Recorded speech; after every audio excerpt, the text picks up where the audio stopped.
दोस्तों, क्या आपके कारोबार में बंदिश है? क्या आप रोजी रोजगार से परेशान हैं? क्या आपको कहीं से मुलाजिमत नहीं मिल रही है? क्या आपके ऊपर कोई मुकदमा चल रहा है? क्या आप तंगदस्ती में मुब्तला है? अगर हाँ, तो इस वीडियो को शुरू से आखिर तक जरूर देखिए।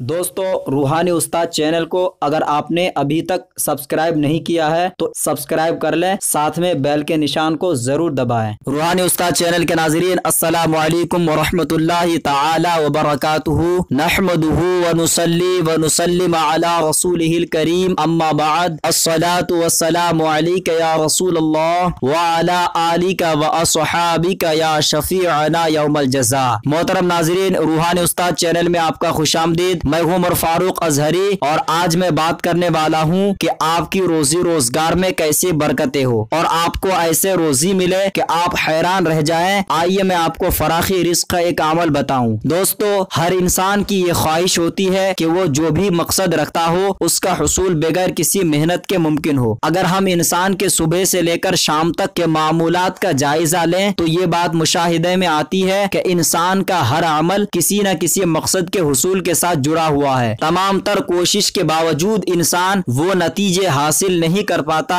जो उसका असल मकसद हो। मुलाजिमत करने वाला इंसान तरक्की के हुसूल के लिए अनथक मेहनत करता है, लेकिन उसकी बजाय किसी और को तरक्की दे दी जाती है। एक दुकानदार, वकील या कारोबार करने वाला अपने कारोबार में तरक्की के लिए सर तोड़कर कोशिश करता है, लेकिन उसके कारोबार की बजाय उसी बाजार या इलाके में वही कारोबार करने वाला दूसरा इफराद खरीदारों की अक्सरियत को अपनी तरफ खींच लेता है। आला तालीम याफ्ता लोग मुलाजिमत की जुस्तजू में सुबह घर से निकलते हैं, लेकिन रात को मायूस घर लौटते हैं। अल्लाह ताला इस कायनात में सबसे ज्यादा करीम है। तारीख में उलमाए जफ्फार ने अल्लाह ताला के ऐसे अस्मा दरियाफ्त किए जिनके बाइस कोई भी इंसान अपनी तमाम मुश्किलात को राहत में बदल लेता है। आज हम आपके सामने एक ऐसा अमल पेश करेंगे जो एक इल्म जफर का अमल है, जो बहुत ही मुजर्रब और नायाब है। ये अमल इसमें इलाही या रज़्ज़ाक़ों का है। एक इंतहाई मुजर्रब अमल पेश कर रहे हैं। यह अमल बेरोजगार अफराद कारोबार या मुलाज़मत में तरक्की के लिए बहुत तेज असर रखता है। इस अमल को हम यहाँ एक मिसाल से वाज़े कर रहे हैं। मिसाल के तौर पर नाम तालिब अली, मकसद रिज़्क़ में इजाफा या हुसूल रिज़्क़। अब दोस्तों, अब इसमें नाम का सबसे पहले अदद निकाला जाए। लफ्ज़ अली का हमने अदद निकाला तो 110 निकला अदद। या रज़्ज़ाक़ों का अदद जो है वो 308 है। अब नाम तालिब और इसमें इलाही के मलफूजी एदाद लें, यानी तालिब का नाम मलफूजी इस तरह लिखा जाएगा जैसे आइन लाम या, यानी आइन लाम या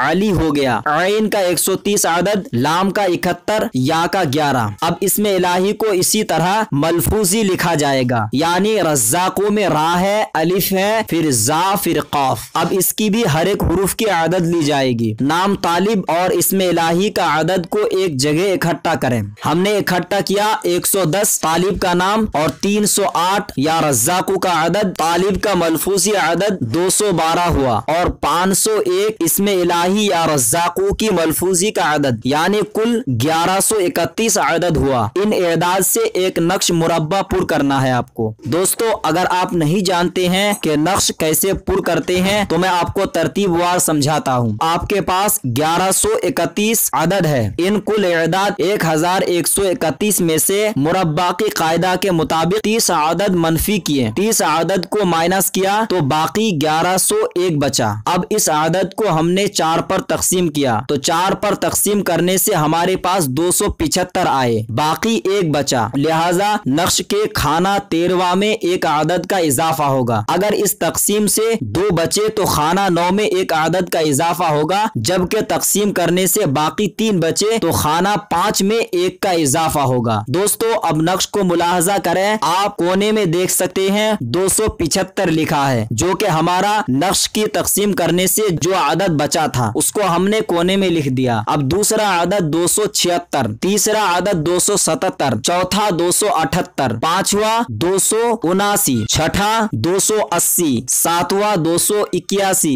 आठवां 282, नवा 283, 10वां 284, 11वां 285, 85, 12वां 286, 13वां 288। क्योंकि हमारा एक आदद बचा था इसीलिए हमने 13वां खाना में एक आदद ज्यादा किया। फिर उसके बाद 289 लिखें, फिर 290, फिर 291। अब दोस्तों ये नक्श मुरब्बा आतिशी चाल से पुर किया गया। इस नक्श को किसी भी सात में, नेक सात में, चांदी पर कुंदा किया जाएगा। रिस्क, कारोबार, मुलाजिमत में बहुत ही तरक्की होगी। तालिब अपने नाम के इदाद के साथ रोजाना इसमें इलाही या रज़्ज़ाक़ों का विर्द करें, यानी आपका जो नाम का अदद है उसका अदद निकाल कर उसी के मुताबिक रोजाना या रज़्ज़ाक़ों का विर्द करें और नक्श को अपने पास बाजू में बांधें। दोस्तों मैंने अपनी तरफ से कोई बात पोशीदा नहीं रखा है, फिर भी अगर आपको कोई बात समझ में नहीं आए और आप मुझसे बनवाना चाहते हैं या मुझसे राब्ता करना चाहते हैं तो मेरे व्हाट्सएप नंबर पे कांटेक्ट कर सकते हैं। आज के वीडियो में इतना ही। मैं उम्मीद करता हूं कि ये वीडियो आपको पसंद आया होगा। वीडियो अच्छा लगे तो लाइक और शेयर जरूर करें और कोई बात दिल में हो तो कमेंट बॉक्स में लिखकर जरूर बताएं। अगर आप हमारे चैनल के नए मेहमान हैं तो सब्सक्राइब करना ना भूलें। आज के वीडियो में इतना ही, तब तक के लिए खुदा हाफिज।